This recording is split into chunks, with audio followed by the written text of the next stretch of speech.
Hii ni barabara ya Beach Drive ikiwa imefungwa kwa sababu ya mvua zinazoendelea kunyesha. Mna magari yanaingia hapa katika mtaa Beach Drive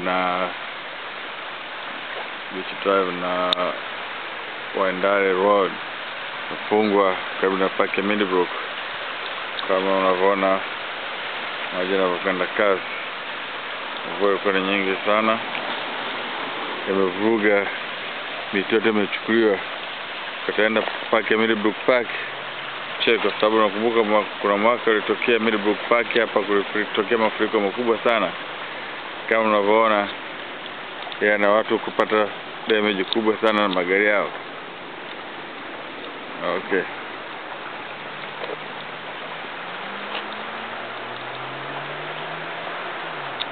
Maji yanaenda kasi sana, kiingiza miguu tu hapo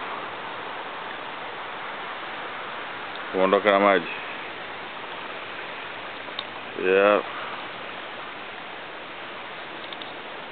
Kwenda hivyo tena Middlebrook Park, kutoka park haipitiki leo kwa sababu ya maji kwa ambayo yamejaa. Mvua zilinyesha ni kubwa sana, miti kama unavyoona imevurugika sana.